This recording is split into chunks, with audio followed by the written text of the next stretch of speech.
Dr. Mujibur Rahman. I am Mumtaz Falahi, correspondent to circles.net. Would you like to tell us what is the overall economic situation, conditions of Muslims here in Murshidabad? Actually, Muslims in general of the district are very much marginalized people because you know that Murshidabad at one time very close to Pakistan, and immediately after Pakistan, this district was included for 3 days in Pakistan, and afterwards it has been segregated to India. And what I should say that the Muslims, educated and uplifted persons, mostly they have migrated to Pakistan. Only marginalized people remaining here, and they are socially, economically very rigid conditions. That there is very social vacuum that after the intellectual and economically uplifted classes have been migrated to Pakistan. Right. Very few persons remaining in the better position of economic and social life. And in that perspective, mostly the agriculturist people, Muslims are mostly agriculturists by profession. And many of their people have lost their arable land outside the border, on the other side of the border, and that's why mostly they have been agricultural laborer or very landless laborer or marginal laborers. And similarly, due to this economic impoverishment, educational awareness has not been up to the mark, and educational status of the Muslims very, very low in this part of Murshidabad. Just you said after partition, the cream of the Muslim society migrated to Pakistan, eastern Pakistan. And the lower class, the backward class, the marginalized sections of the society remained here in Murshidabad. Finding no other alternative but to remaining here. Right. Since that period, Muslims in Murshidabad have been backward on all fronts. Can you tell us that the economic situation of Muslims have worsened over the last few decades, or just there is sign of some improvement? In that perspective, I should say that there has been a phase up to 1971. Right. Before 1971, that is after the emergence of Bangladesh, Pakistan was the country of El Dorado on the part of Muslims. Any Muslims, educated, intellectual, having earned their degree, finding no other job to remaining here, they shifted to Pakistan. But after the emergence of Bangladesh, Muslims of this part of Murshidabad find it inevitable that they should remain here. There has been crisis in Bangladesh, and there has been lack of job or etc. other facilities also, and they have find it inevitable to settle their fate here, and they try to improve their economic lot. They to develop in economic field like small business or other setup. Right. And side by side with this, educational awareness also been developing. Occupation-wise, can we classify Muslims, local Muslims?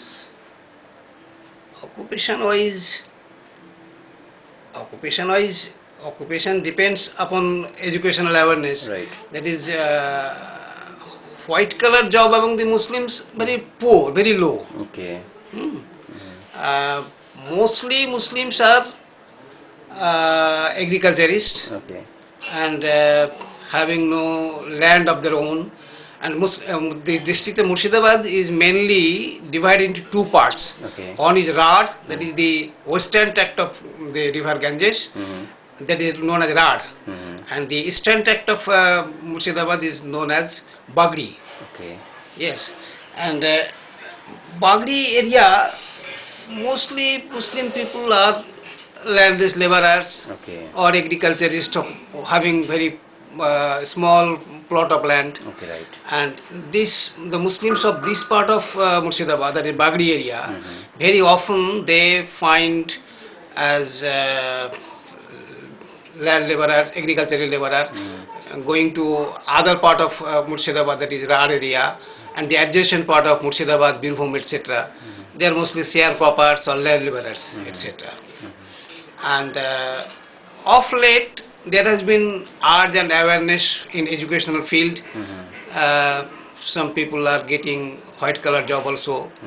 And though it is very sad that percentage of participation in service sector, very poor on the part of Muslims, but they are getting some job in after school service commission. Right. The Muslim boys are getting jobs in schools on the basis of their excellence, on the basis of their merit. Right. They cannot be denied, and transparently service selection is going on. Right. And after I think it will be matter of 1 decade, that Muslims boys are getting jobs in schools, high schools, and there has been emergence of middle class among the Muslim people. Okay, right. Though it is very scanty in ratio to, in proportion to total Muslim populations. Right. Another very notable occupation of the Muslims in this district is construction employees. There is masons. Right. Masons of Murshidabad are very famous in, and they are looming large in throughout West Bengal. Right. Not only West Bengal, even in other parts of India also. Right, right. You just said that of late there has been some awareness, educational awareness among Muslims. You yourself have been attached to education field. You have been principal of Ziaganj College. Yes, yes. Would you like to throw some light on the current educational condition of Muslims in Murshidabad? Current educational condition is not satisfactory because all India level, the number of primary schools at per population throughout India or in West Bengal very much high, but in this part of in this district, number of primary schools in all the Muslim villages is not satisfactory. In high school going students is also not satisfactory due to economic impoverishment, economic backwardness. Right. There is a vicious circle, that is educational backwardness and economic backwardness going side by side. Right. But there has been some change. People are thinking that without education their lot cannot be improved, cannot be developed. But in the schools and colleges, these Muslim students are almost first generation learners. First generation learners, that is, they're thinking to improve their lot. Right. And without having education, their lot cannot be improved. This is right. this thing. When we talk about education in Murshidabad, it has been seen here, witnessed here, that over the years there has been some emergence of educational missions, educational institutions run by Muslim individuals. And charitable institutions, right. philanthropic persons. How significant role they are playing? Actually, this is with irony that the missions are running outside Murshidabad. But this has been capitalized by two industry houses of Murshidabad. That is Potaka Industries and Howrah Bidi. They are funding Al-Amin Mission, Al-Hilal Mission, and so on and so forth. In mostly in the district of Howrah, 24 Parganas, Hooghly, in other parts of Murshidabad, West Bengal. But of late, they are taking interest in Murshidabad. The Ramnagar Al-Alam Mission, Al-Hilal Mission had set up their branch here. And some missions have started activities. But this is very recent if you talk about civic amenities and infrastructure, this Murshidabad is highly Muslim dominated district in the country. About more than 60% Muslim population are Muslims here. State government schemes, development schemes in Muslim areas. Do you think that the state government, particularly the left government in the last 30 years, have not been very honest, rather say biased regarding development of Murshidabad? Actually, the government, I should say that government is not biased, but there is some lacking on the part of the government inertia. But what should I say, that mostly the government machinery is run by the bureaucrats, and inside the bureaucrats there is some apathy regarding the Muslim community. Right. There is some indifference about the Muslim community. And so also among the Muslim intellectual or Muslim population at large, they are very much, how should I say, very much backward in their outlook, orthodox in their outlook, their health condition, their sanitation condition. A few years back,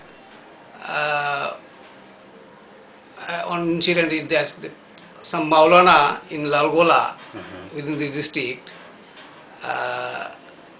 didn't allow to take his wife medicine, though she was suffering for tuberculosis. That if I say some dua tabiz, it will be okay. If I have my reliance upon the Almighty Allah, Allah will soon give her sefa. This is the general tendency about sanitation, health condition of the Muslims. Okay. And governmental apathy, that is bureaucratic apathy, is also there. Okay. It is said that the state government... But I don't think that the government or government machinery is doing some discriminatory attitude towards Muslims. I shouldn't say it.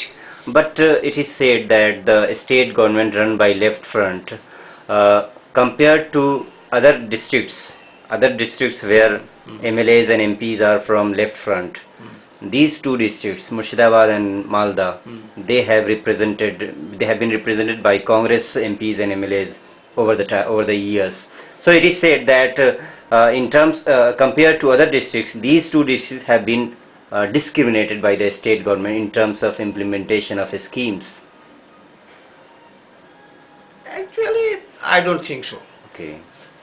But these two districts are mostly represented by Muslims, and there is some backward outlook, orthodox outlook among the Muslims, and there is very good saying about of our Prophet, that if you don't like to improve your lot will not be improved. Others will not improve. Right. And there is lack of awareness among the Muslim populations to urge upon the government, to government machinery, that you should do something for me. Right, Dr. Mujibur Rahman. Really, it's an irony that these two Muslim-dominated areas have been represented by Muslims. Yes. Yet, these two have been backward over the years. Yes. And one thing you should remember, that some years back there was a survey about sanitation and literacy, and these two districts, Malda was at the bottom of literacy and Murshidabad just after Malda. And incidentally, these two districts are inhabited by Muslim populations. Right. This West Bengal is going to face Lok Sabha elections in a weeks. Do you think, just in your view, what is the mood of public regarding Lok Sabha elections? Actually, I have not gone through the public to survey that to observe the mood of the public. But I am acquainted with some people from different parts of the district. Right. There are three parliamentary constituencies in this district. One is Barampur, another Jongipur, another Murshidabad constituency. Right. Though these three constituencies are mostly inhabited by Muslim voters, Muslim electorate, but incidentally the major parties fill their candidates in not two Muslim. constituencies, Mhm. not from Muslim candidates. Right.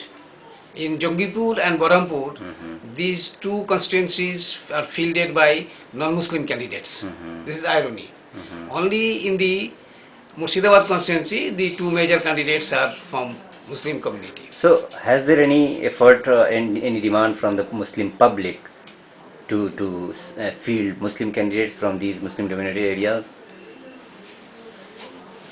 This is also not urged by the public, Mhm. because if it had been, then there should have been an urge Mhm. to free the Muslim, to free the Jila Parishad Sabhadipati seat, Right. as it was scheduled, reserved for scheduled castes. Mhm. Murshidabad district is inhabited mostly by 60%, more than 60% Muslims, but the Jila Parishad Sabhadipati post is kept reserved for the SC. Mhm. This should not have been.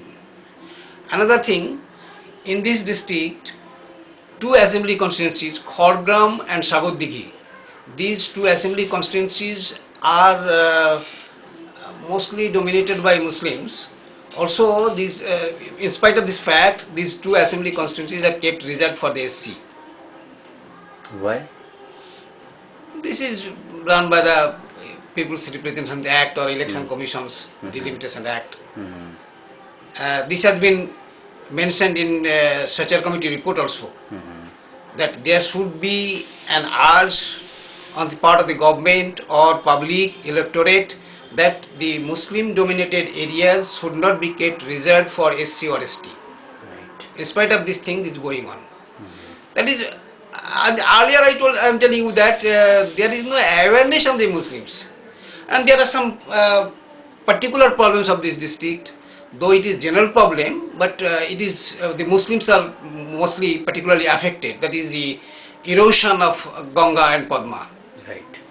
The people remaining in the bordering areas, and mostly Muslims, they are worst affected by the erosion.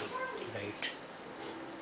And none the government, the Congress government or left government, Mhm. have done any enormous or particular activities in this day. Right.